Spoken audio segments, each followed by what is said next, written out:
Misteri al Futuroscop, les entrades robades. Els alumnes de sisè de l'Escola Andorrana de la Massana estan emocionats per anar al parc d'atraccions Futuroscop com a viatge de final de curs. Tot sembla perfecte, però les coses es compliquen quan descobreixen que algú ha robat les entrades al parc d'atraccions. Amb només unes hores abans d'arribar a Futuroscop, els alumnes decideixen investigar i descobrir qui és el lladre abans que sigui massa tard. Capítol 1. El començament del viatge. Els rajos del sol acaronaven les muntanyes de la Massana, mentre els mestres i els alumnes de sisè de l'Escola Andorrana de la Massana es reuneixen amb excitació al costat de l'autobús. Avui era el gran dia del viatge al parc d'atraccions Futuroscop, i tot semblava perfecte mentre esperaven a l'escola. La mestra Raquel els saludava amb un somriure radiant mentre mostrava el sobre que contenia les entrades tan desitjades. «Recordeu, nens», va dir amb un to seriós, «les entrades són com un tresor. Les guardarem bé fins que arribava al parc d'atraccions. Sense elles, el nostre viatge hauria de ser cancel·lat». Entusiasmats, els alumnes, amb les motxilles a l'esquena, van pujar a l'autobús. Mentrestant, els mestres del cicle Erika, Magali, Bea, Jordi, Sabrina i Bàrbara s'encarregaven de carregar les maletes. Capítol 2. El misteri al túnel d'en Valira. Els alumnes es van asseure amb expectació als seus seients, parlant animadament sobre les emocions que els esperaven al Futuroscop. L'autobús va iniciar el trajecte de la Massana fins a Poitiers. El viatge va transcórrer tranquil·lament fins que van creuar el túnel d'en Valira. La foscor del túnel va envoltar-los de sobte, deixant només el murmuri nerviós dels alumnes ressonant a l'interior de l'autobús. Quan va aparèixer la llum del sol al final del túnel, un clamor d'alarma va esclatar. Les entrades del Futuroscop havien desaparegut del sobre. La mestra Raquel va començar a buscar desesperadament, però el sobre estava buit. Les entrades del parc, cridava amb angoixa la responsable del sobre. Com ha passat això? El caos es va estendre ràpidament a l'autobús mentre els alumnes busquen frenèticament entre les seves pertinences, però sense èxit. Els seus ulls es miraven entre ells amb incredulitat. Algú havia robat les entrades mentre es trobaven dins del túnel. Amb només unes hores abans d'arribar al Futuroscop, els alumnes van comprendre que havien de resoldre el misteri i trobar el culpable abans que fos massa tard. En un grup tan reduït, la confiança es va esvair ràpidament, ja que cada mirada sospitosa apuntava cap als seus propis companys i mestres. Capítol 3. Investigació a bord. Mentre el pànic s'apoderava del grup, la mestra Raquel va intentar mantenir la calma. Va demanar silenci i va organitzar una recerca exhaustiva per tot l'autobús, revisant cada motxilla, maleta i butxaca. No obstant això, les entrades no van aparèixer per enlloc. La frustració augmentava i la sospita començava a fer-se present.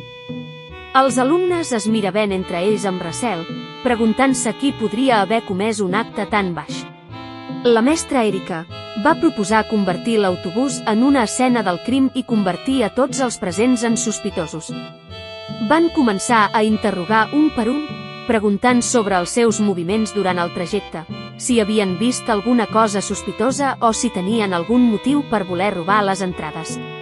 La tensió era palpable, i alguns alumnes van començar a acusar-se mútuament, creant un ambient d'hostilitat. Enmig de la confusió, un detall va cridar l'atenció del mestre Jordi, el conductor de l'autobús. En Joan havia estat absent durant uns minuts just abans d'entrar al túnel d'en Valira. Al·legant que necessitava la targeta de crèdit per pagar el peatge del túnel, havia aparcat l'autobús i s'havia dedicat a buscar la seva motxilla.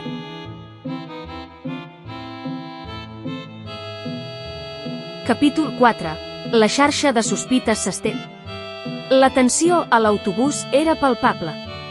La revelació de l'oportunitat del conductor, en Joan, havia obert una nova caixa de Pandora.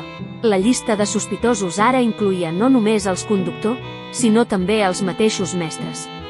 La mestra Raquel, responsable del sobre amb les entrades, havia expressat dies abans la seva disconformitat amb la durada del viatge a Futuroscop. «Són massa hores en autobús», havia comentat, «s'ha d'acabar». Aquestes paraules van ressonar a les ments dels alumnes, sembrant el dubte sobre les seves intencions. Per altra banda, la mestra Bàrbara havia confessat en privat la seva frustració pel viatge a Futuroscop. Ella preferia anar a Port Aventura, un parc que considerava més divertit i familiar. La seva confessió va despertar les sospites sobre si havia pogut aprofitar la seva posició per a desviar el viatge i robar les entrades per a aconseguir el seu desig.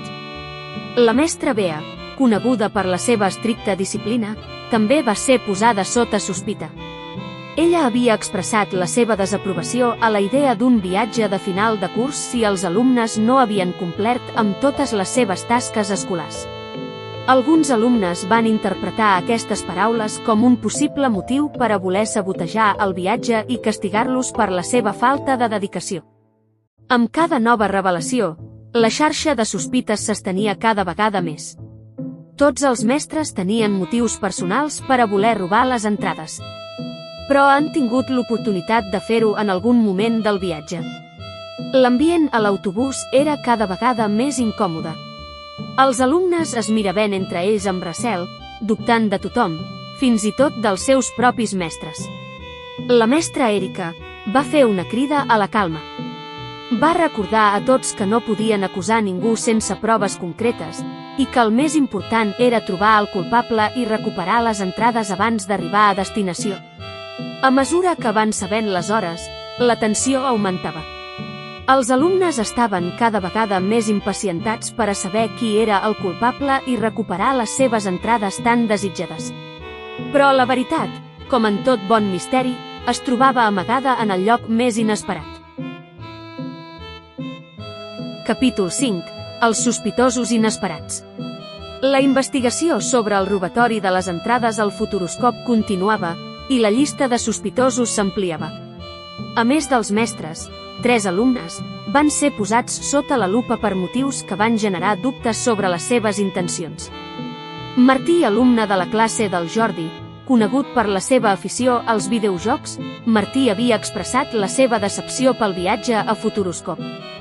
Preferia haver passat més temps jugant a casa. Això va fer pensar que podria haver robat les entrades per a boicotejar el viatge. Chloe, alumna de la classe d'Erika, era molt creativa i imaginativa. La seva afició a inventar històries va fer pensar que podria haver inventat el robatori de les entrades per a cridar l'atenció i convertir-se en el centre de la trama. Julià, alumne de la classe de Raquel, feia veure que era una alumna tímida que sempre respectava les normes. Però, en realitat, era una alumna rebel. Alguns van pensar que podria haver robat les entrades com a acte de rebel·lia i per mostrar el seu caràcter real. Cada alumne i mestre tenia un motiu plausible per a voler boicotejar el viatge. Però van tenir l'oportunitat de robar les entrades. En quin moment? Com? La mestra Erika, conscient de la confusió general, va decidir reunir tots els alumnes i mestres sospitosos. Ara cal recopilar les proves i buscar testimonis. Però, en un gir inesperat dels esdeveniments, una nova evidència va sortir a la llum, apuntant cap a una direcció completament inesperada. El veritable culpable es trobava amagat a la vista de tots, esperant el moment oportú per a revelar la seva veritable identitat.